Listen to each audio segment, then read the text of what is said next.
Hello, my name is Carole Stennett and welcome to Share a Story. I'm going to continue telling you the untold stories of a water dragon by Carmen Kardashian. Neither Rona, Lutza, nor any other farm animal could eat or sleep that night. At dawn, the farmer returned without Kieran. It was raining heavily, one of those dreary, dark and dismal days that sometimes filled the glen with a feeling of desolation. Lutza realised that none of the sheep would be leaving the barn without Kieran.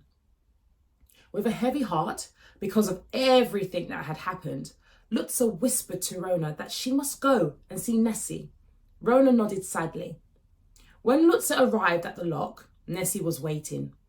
Lutza described the gloomy situation at the farm, how the farmer had returned without Kieran, and how she wasn't sure when the flock would return to graze. "You haven't tried the curry yet, Nessie. I know you're upset like the rest of us, but please try to eat it for Kieran so that his sacrifice wasn't in vain and your dream of blowing fireballs may come true." "Yes, Lutza, thank you. I just didn't have any desire to eat it. Yet I think it is the right thing to do now, especially as you are here. To be honest, I was a little afraid to eat it alone. Now I will eat it and pray my friend Kieran gets well and that he can soon see me blowing fireballs for him." Taking the bowl gently, she lifted it to her mouth and swallowed all of it at once. As Nessie swallowed, Lutza could see a look of shock and horror on Nessie's face.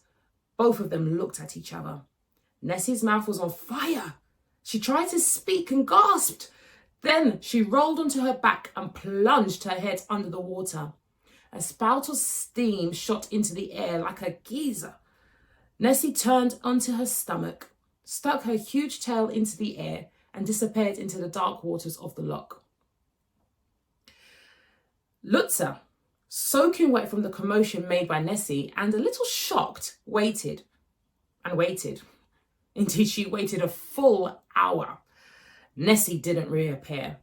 In the end, Lutza had to return to the farm, none the wiser.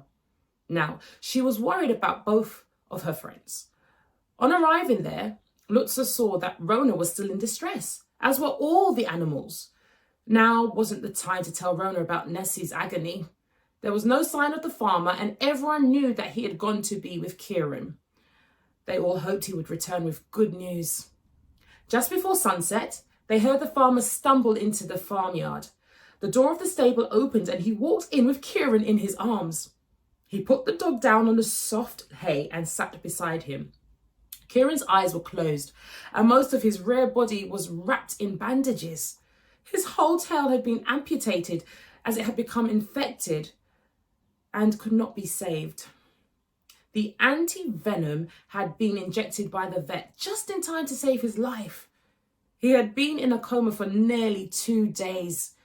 What really made him pull through was his desire to stay alive and grip life with all his 4 paws, along with the love for his friends.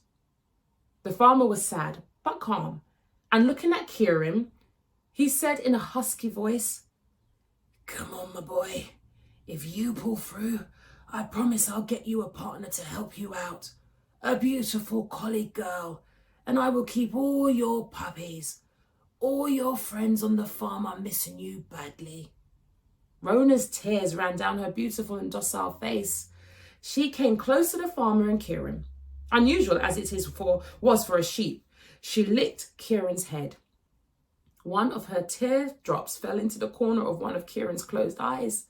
The farmer was totally astonished by Rona's behaviour and knew if he were to tell this to anyone else, nobody would believe him.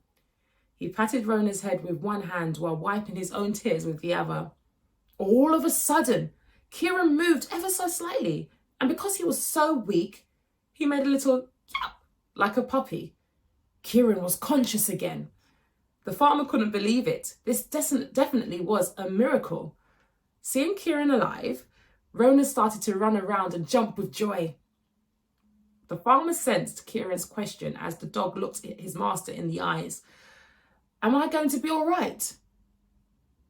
Patting his head, the farmer calmly replied, "Kieran, my dear boy, you will soon be back to your old self, but I'm afraid you have lost your tail. The vets could not save it, as it was too badly infected by the snake's venom. You are lucky to be alive. Now I'll leave you with your friends. Please sleep to get back your strength. Oh, I've lost my tail, but you promised me a partner. Fair exchange, I would say, Kieran mumbled, winking at Rona. Turning toward Lutzer, Rona asked, did the curry work? Is Nessie blowing fireballs? Lutzer told them both now how Nessie had eaten the curry and how, after that, she couldn't speak and suddenly dived into the lock without reappearing. Right, said Kieran. Tomorrow morning, we must go to the lock and find Nessie. You must be joking, Lutzer laughed. You, my dear, are going nowhere tomorrow, perhaps by the end of the week. Now, sleep and do as your master said. You need your strength back. 3 days later, a weak Kieran, Rona and Lutzer slowly made their way to see Nessie. When they arrived at the lock, Kieran went up to the edge of the water and barked weakly. Rona joined him, bleating as loud as she could, calling the water dragon's name. Hearing them both, Nessie went up to the surface faster than a torpedo. Oh, Kieran, it is so good to see you alive. You nearly lost your life because of me. I feel so guilty, said the tearful Nessie. It's great to see you too, Nessie. Please don't feel guilty. It's not your fault. I should have been more careful. After all, I know those fields are crawling with adders, replied Kieran. We heard from Lutzer what happened to you, Nessie, and how the curry caused you so much pain, added Rona, full of concern. Well, I was lucky that my friend Paul, the lobster, had the remedy for my painful tongue. He wrapped it up in seaweed, and after a while, the pain eased. I guess I don't have the gift of blowing fire, said Nessie with a sad face. You have other gifts there, Nessie. You are the fastest swimmer in the loch, and you are a true friend to us, Kieran reassured her. Hearing her friend say those beautiful words, along with the joy of seeing Kieran almost back to his usual self, Nessie couldn't contain herself. She leapt through the water in circles, making those big waves again. Kieran and Rona were so surprised they took a few steps back. Wow, some power you have in that tail of yours, Nessie, exclaimed Kieran. You see, that's another gift nobody else has, added Rona. Well, my dear friends, I believe I have learnt a valuable lesson. Be true to yourself and never try to become someone else, Nessie replied. Smiling, Lutzer wisely told Nessie, to us you will always be a great water dragon. Those dragonflies will always be good flyers and would never change into any other kind of dragon. And your cousin, Alex, will always be great at blowing fireballs, but I don't think he could be as good a swimmer as you, Nessie.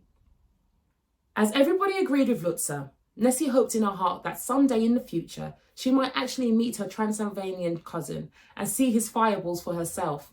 As for now, she was happy here, doing what she knew best.